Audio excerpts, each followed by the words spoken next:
Okay, so the team that I'm going to pick so far that I think are one of the winners so far of the offseason are the team that traded for Oliver Bjorkstrand, and that's the team behind me, the Seattle Kraken. I think that was a move that made a ton of sense for Seattle, seeing an opportunity to pick up a guy for cheap value in terms of what he's probably worth around the league, because they saw a team like Columbus who was desperate to get money off the books. So I really liked that. Obviously we talked about their draft as well, and it seems like we're just talking about, two teams who have kind of transformed themselves this offseason through the draft and just through the moves they've made. But, they drafted Shane Wright 4th overall, and we can't, not talk about that in terms of their offseason moves, because that's franchise changing and perhaps even franchise defining, having Matty Beniers and Shane Wright down the middle for the next who knows how long. And then obviously Jagger Firkus, like we mentioned, Dumais as well, drafted. They had a great draft. So there's that. Then they went out and signed Andre Burakovsky. Probably overpaid him a little bit, but that's a proven top 6 player on your team. And like we've talked about so many times, they didn't really have a ton of those. They had a lot of guys who, were scratching and clawing at a top 6 position, but no really bona fide scorers. And I think Burakovsky, along with Bjorkstrand, are two guys who can really help, make an impact in this team's top 6 that's now going to be loaded with, some guys like that who can score on the side, and then the younger guys who I just mentioned, Beniers and Shane Wright. So I think their forward group is looking way better than it was last year. Another move they did, they signed Martin Jones. Goalie depth, we know that was a problem in Seattle last year, so maybe that, we can see a bounce back from Martin Jones.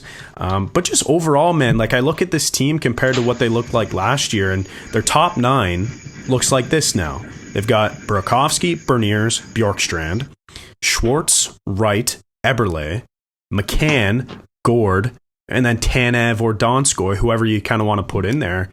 And to me, I know there's still not a ton of high-end scoring on this team, but I can't not be high on this team now looking at this forward group compared to what it was last year. Yeah, I kind of had them as an honorable mention because last year I was on the record just hating this team. And I mentioned multiple times that it was just a team full of third liners, and I don't know how that's going to work out because how are they going to score goals? I was semi-right about all that. Semi-right, yeah. Semi-right, I'll say. And yeah, like you said, they picked up 2 guys who can score goals, Bjorkstrand and Burakovsky. That's exactly what they needed to hit on. They also hit on the draft, and they've got a few young players that are cracking the lineup here, and it's going to be exciting. Wright and Benier down the middle. Yes, please. Yeah. I'm in on that. Let's see what they can do together. They sound like best of buds already. He was the first guy to reach out to Wright once he got drafted. That's the word. That's the word. Yeah, so I like this team a lot better. Burakovsky, give that guy first line time along with Bjorkstrand. Let's see how many goals they both score together. I think that's kind of what they were missing. We talked about, guys that need to be given a chance on one of these new teams. And I said last year, it's not really any of these guys that I was interested in that happening with, but Bjorkstrand and Burakovsky, give them a lot of minutes. We'll see what they can do. Bjorkstrand, 30 goal scorer. He had 28 last year, but he can be a 30 goal scorer. So I'm excited for Seattle. I don't know if they're a playoff team yet. Maybe the only way they're a playoff team is because they're in the West and in a very shitty division. I was going to say not only the West, but the Pacific, which is the worst division in hockey right now. Yeah. And I was going to ask you that. Do you think they're a playoff team? You're saying you're not so sure. I'm not going to say anything quite yet. How about that? Okay, good. Because you start looking on the D end and in that, and then you get questioning. Yeah, there's, goaltending for this team leaves a lot to be desired because, like we've talked about, you don't really know how these goalies are going to perform.